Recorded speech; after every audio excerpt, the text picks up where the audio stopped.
Graças a Deus. Neste momento vamos meditar um pouco também na palavra do nosso Deus.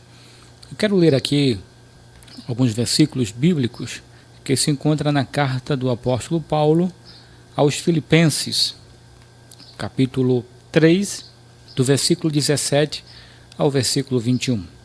Irmãos, sede meus imitadores e prestai atenção nos que andam conforme o exemplo que tendes em nós, porque há muitos sobre os quais vos falei diversas vezes, e agora vos digo até chorando, que são inimigos da cruz de Cristo. O fim deles é a perdição. O Deus deles é o estômago, e a glória que eles têm baseia-se no que é vergonhoso. Eles se preocupam só com as coisas terrenas, mas a nossa pátria está no céu, de onde também aguardamos um Salvador, o Senhor Jesus Cristo, que transformará o corpo da nossa humilhação para ser semelhante ao corpo da sua glória, pelo seu poder eficaz de sujeitar a si todas as coisas. Esse é o nosso tema, imitando a Cristo. E esse imitar a Cristo, ele é essencial para nós cristãos que se preocupam em obedecer a palavra de Deus e, de fato, aqueles que querem, na verdade, segui-lo. Porque não tem como seguir a Cristo sem obedecer os seus ensinamentos. Não tem como alguém ser discípulo sem imitar o seu mestre. Na antiga tradição, costume na época, lá em Israel, os discípulos, eles imitavam até mesmo a personalidade do seu mestre. O jeito de falar, o jeito de sentar, o jeito de se comportar, de se portar em determinada situação. Então, eles observavam o seu mestre em todos os detalhes. Não passava nada que os seus olhos não o gravassem. A atitude do seu mestre. É por isso que o apóstolo Paulo, ele disse para os irmãos em Filipenses: irmãos, sedes meus imitadores e prestai atenção nos que andam conforme o exemplo que tendes em nós. O apóstolo Paulo, ele sempre frisava isso nas suas cartas, e ele tinha como objetivo tentar enraizar isso na igreja, no coração dos irmãos, na consciência dos irmãos, que se ele, como um mero mortal, estava dizendo que eles deveriam imitá-lo, mas veja que logo mais ele diz assim: como eu sou imitador de Cristo. Então, o que o apóstolo Paulo está dizendo é que todos nós deveremos imitar a Cristo. Até não somente esse texto bíblico, mas em outros, como por exemplo, resumindo aqui, na sua primeira carta a Coríntios, capítulo 11, versículo 1, diz assim: sede meus imitadores, como eu sou de Cristo. Então o apóstolo Paulo, ele tinha essa preocupação, que os irmãos, a igreja, ele tivesse essa preocupação de ser como Cristo, seguir o exemplo de Cristo, imitar a Cristo em tudo. Ou seja, resumindo, observe a sua palavra, os seus ensinamentos, obedeça tudo quanto ele ensinou. Mas o que a gente vê é que tem muita gente que quer imitar sempre o que é errado. Imita o homem violento, imita o homem sanguinário, imita o marido espancador, que maltrata os filhos, maltrata a esposa, imitar o homem ou imitar aqueles que traem o seu cônjuge. Veja que há uma inversão. Para quem é cristão, sabe o que eu estou dizendo, para quem ler a Bíblia sabe o que é que eu estou falando, que imitar a Cristo é, na verdade, seguir os seus ensinamentos, obedecer todos os seus mandamentos, se preocupar, por mais imperfeito que somos, por mais defeito que todos nós temos, mas quando Paulo, inspirado pelo Espírito Santo, disse que nós devíamos imitá-lo como ele estava imitando a Cristo, é porque Deus sabe que nós somos capazes de imitá-lo, de segui-lo, de obedecê-lo. Nós não temos como nos colocar no lugar de Deus. Não, ninguém tem esse dom, essa natureza de querer ser igual a Deus ou tomar o lugar de Deus. Isso foi até a Bíblia registra, foi uma ideia diabólica do próprio Lúcifer, que queria tomar o lugar de Deus. Mas ser discípulo é exatamente isso, é imitá-lo, é seguir os seus passos. Jesus mesmo disse assim, olha, eu até hoje faço a vontade do meu Pai que está no céu. Nada do que Jesus ele fez foi por conta própria. Assim, ele disse assim, eu vou fazer assim, meu Pai disse que faça entre à direita, mas eu vou entrar à esquerda e vai dar tudo certo. Não. Jesus ele obedeceu em tudo o seu Pai. Então, o que nós devemos fazer é isso, é imitar a Cristo, seguindo os seus mandamentos, imitando a Cristo, para que nós possamos ter uma família verdadeiramente cristã. É preciso a gente ser imitador de Cristo. Se eu quero ser um esposo, sobretudo cristão, eu preciso ser imitador de Cristo.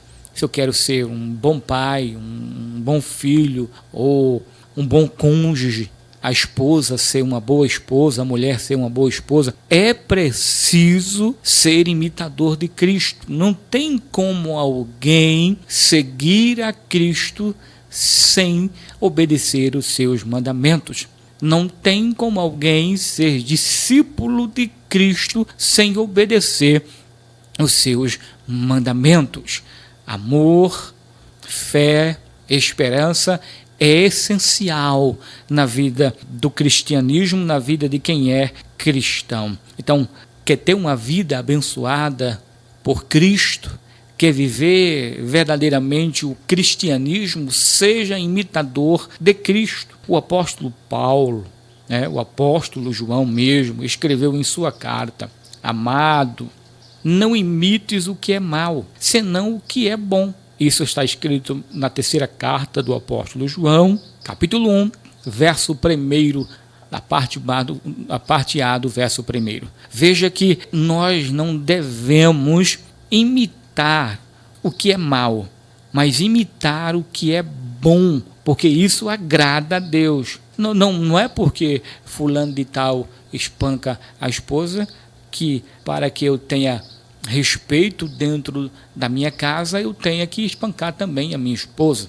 Não é porque o meu amigo ou o meu colega ele vive uma vida desregrada na prostituição e a sua esposa faz vista grossa para sustentar o casamento com todo o sofrimento, que eu também tenho que fazer isso. Não.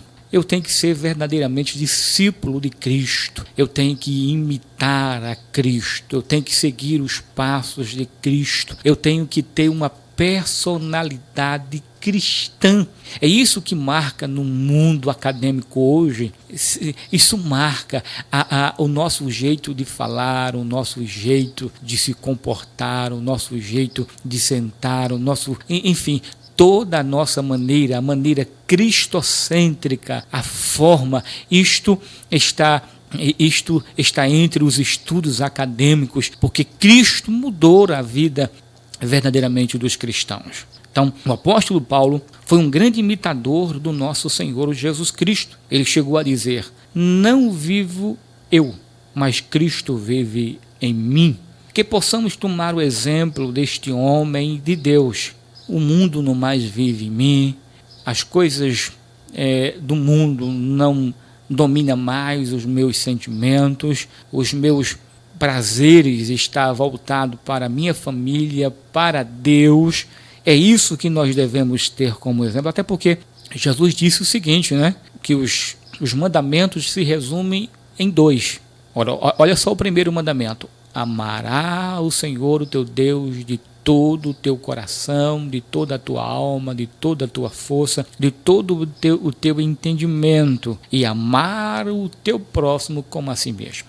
Mas veja que o primeiro mandamento é amar a Deus sobre todas as coisas. Então, quem ama a Deus, consequentemente, obedece os seus mandamentos, honra os seus mandamentos. Como estamos falando de cristologia, falando de Cristo, eu quero comentar aqui um pouco da vida de Cristo, uma síntese da vida de Cristo, sobre o nascimento e sobre a infância de Jesus.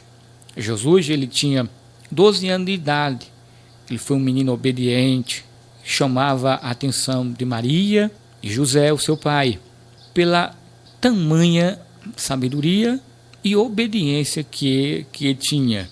E a sabedoria de Jesus ela é exposta exatamente quando ele está entre os doutores e ele começa ali a falar a respeito do reino de Deus, e o conhecimento dele excedeu a dos mestres que estavam lá. Então, Jesus, ele foi obediente, Jesus super inteligente, sábio, conhecedor. Jesus foi batizado por João Batista, e a sua tentação iniciou, e foi tentado, e ele iniciou o seu ministério com 30 anos de idade. Isso foi uma síntese da vida de Jesus. O ministério de Jesus foi um ministério tríplice. Ele como profeta, como sacerdote e como rei. Jesus, ele teve um ministério tríplice. Como profeta, isso é desde o Éden até a cruz. Em Êxodo, Moisés predisse a vinda de um profeta após ele, que seria maior que ele, pois tanto no Velho como no Novo Testamento tem frequentes referências de sua atitude. Vejamos, aparecendo a Abraão, a Manoá, a Gideão e a outros. Jesus aparecendo o seu ministério como profeta, como sacerdote, desde a ascensão até a segunda vinda. Isso está em Hebreus, capítulo 7, versículo 25. Jesus é agora mesmo o nosso representante no céu, à destra da majestade divina, onde ele intercede em nosso favor e ajuda o cristão em suas fraquezas. Está escrito em 1 João, capítulo 2, versículo 21. A oração sacerdotal de Jesus, quando Jesus como sacerdote, porque o objetivo do sacerdócio era exatamente falar a Deus em favor do povo. E a função do profeta era falar ao povo em nome de Deus. Ele falava, tinha como objetivo falar ao povo em favor de Deus, e sacerdote falava a Deus em favor do povo. Essa era a finalidade, a missão do profeta e a missão do sacerdote. Jesus, como sacerdote, na oração sacerdotal de Jesus, Jesus orou pela igreja, pelos seus discípulos, orou, ele disse: Pai, guarda, uma das palavras de Jesus a Deus, ao Pai, em favor da igreja foi: Pai, guarda-o, guarda, eu não estarei mais aqui com eles, mas eu te peço, guarda cada um dos meus discípulos.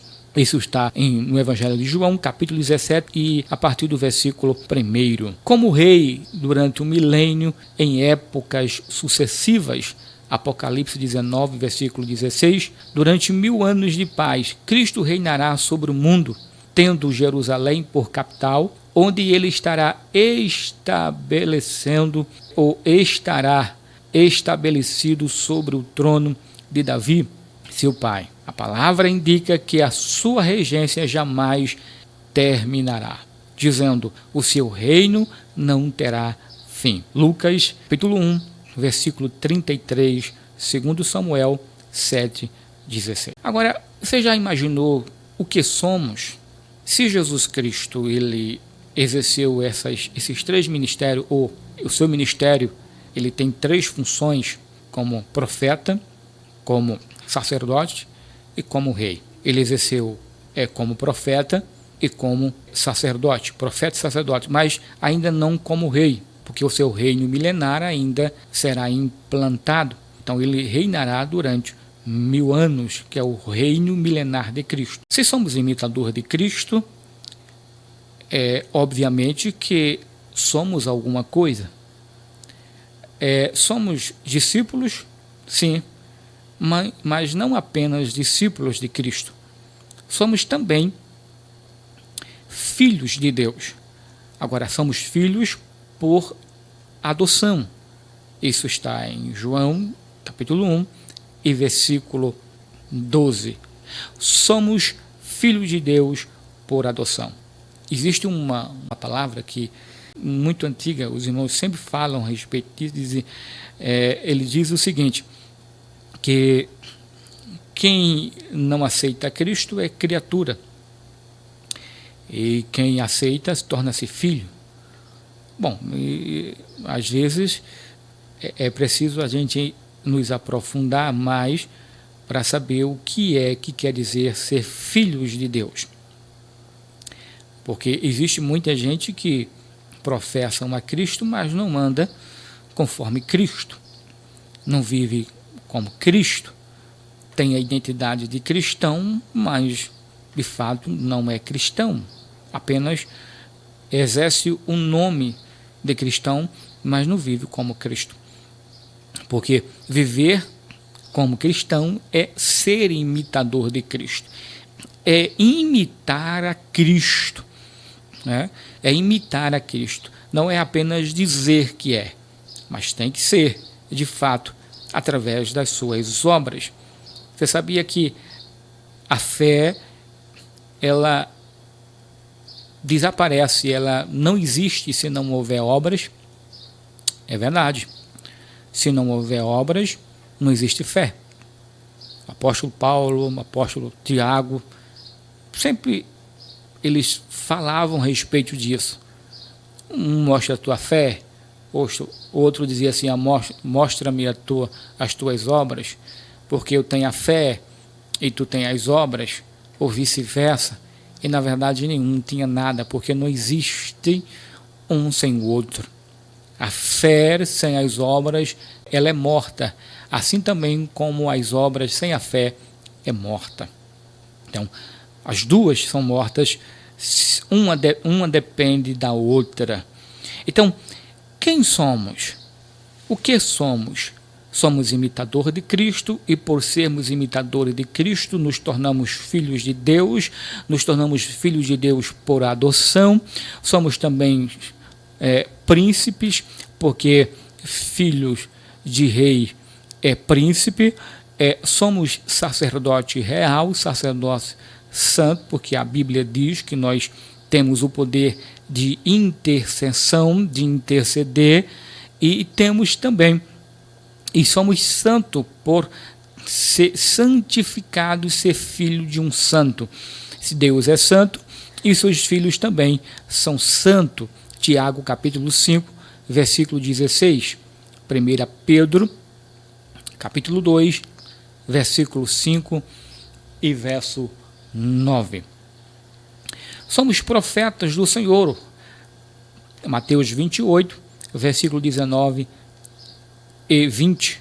Porque quando nós professamos, quando nós anunciamos, quando nós falamos do amor, da bondade, da misericórdia, da justiça de Deus, estamos sendo profetas, pois estamos falando ao povo em nome de Deus. Pois o que eu estou falando, o que eu estou fazendo aqui é falando para vocês em nome de Deus, pois eu estou pregando a palavra do nosso Deus. Somos também embaixadores de Cristo. 2 Coríntios, capítulo 5, versículo 20, Efésios, capítulo 6, e o versículo 20. A categoria mais alta de representante diplomático é o embaixador, um emissário, aquele que é enviado em missão, é um mensageiro, aquele que leva a mensagem, pois nós estamos aqui representando o céu. A igreja de Cristo representa o céu, onde é a sua morada, pois é necessário que todos nós como cristão, venhamos dar testemunho como cristão, como um marido cristão, como uma esposa cristã, como filhos cristãos, devemos tomar ou dar exemplo à sociedade. Eu acho errado quando a sociedade ela exige demais de quem é crente, por ser cristão, do que das pessoas que são de outras religiões. Que todos nós, como ser humano, consequentemente, devemos dar um exemplo de caráter, um exemplo de caráter na sociedade. Isso me refiro à ética e à moralidade, independente das religiões. Mas nós, como cristãos, sim, devemos cobrar de nós mesmos. Jesus, falando no Sermão da Montanha, disse o seguinte: olha, tira primeiro a trave que está no teu olho, para depois tirar o cisco que está no olho do teu irmão. Tem gente que às vezes tira o cisco que está no olho do próximo, mas não tira a trave que está no seu. Ou seja, ele enxerga só o defeito dos outros, mas o defeito dele é maior do que o defeito dos outros, ou maior do que o defeito daquele a quem ele está cobrando honestidade, cobrando bondade, cobrando o que é certo. Então, nós, como cristãos, devemos sim dar o exemplo e cobrar de nós mesmos. Então, devemos primeiro examinar a nós mesmos para depois examinarmos o nosso semelhante, para que a nossa vida não venha a ser uma vida de julgamento, venha só julgar, olhar defeito dos outros, olhar defeito do casamento dos outros, olhar defeito, julgar. Não, a gente deve fazer o melhor para a nossa família, o melhor para os nossos filhos. Devemos imitar a Cristo. Deus, Ele não quer que o mal sobrevenha em nenhum de nós. Ele não quer que você adoeça, Ele não quer que você sofra. Então, se nós não queremos, se Deus não quer e nós somos imitador de Cristo, então nós não devemos desejar isso, nem com as nossas atitudes fazer com que os nossos o cônjuge venha a sofrer por nossa causa. Marido fazendo a esposa sofrer, a esposa fazendo o marido sofrer, o marido ou o casal, os pais fazendo os filhos sofrerem, os filhos fazendo os pais sofrerem. Precisamos ter, na verdade, um alinhamento do que é ser imitador de Cristo. Devemos ter um limite do que nós podemos fazer ou não podemos fazer. A Bíblia Sagrada nos diz tudo. Nela tem resposta a palavra de Deus para todos nós, para nós que queremos seguir de fato a Cristo, viver conforme Cristo, ser imitador de Cristo, que assim como o apóstolo Paulo disse assim, não mais vivo eu, mas Cristo vive em mim, que nós possamos também dizer isso, que as pessoas possam ver Cristo em nós. As pessoas precisam ver Cristo em nós, nós que somos cristãos. As pessoas precisam ver isso em nós, Cristo em nossas vidas. Isso não quer dizer que nós vamos fechar os olhos e não ver nada de errado no mundo. Não, eu não estou me referindo a isso. O que eu estou me referindo é a atitude cristã. Jesus, muitas vezes, ele tomou atitude que, se não tivesse registrado lá na Bíblia Sagrada, poucos acreditariam, né? Quando Jesus chegou lá e viu lá os cambistas lá, e viu lá tudo errado dentro do templo, Jesus se irou naquele momento. E Jesus chorou também, a Bíblia registra que Jesus chorou, Jesus ele entrou em uma profunda depressão. Jesus estava como ser humano e ele é um exemplo do que é de fato ser cristão. E ser humano não é ser um super cristão ou um super homem, não. O que nós devemos é reconhecer os nossos erros e viver feliz como imitador de Cristo. Que Deus em Cristo continue nos abençoando hoje, amanhã e sempre.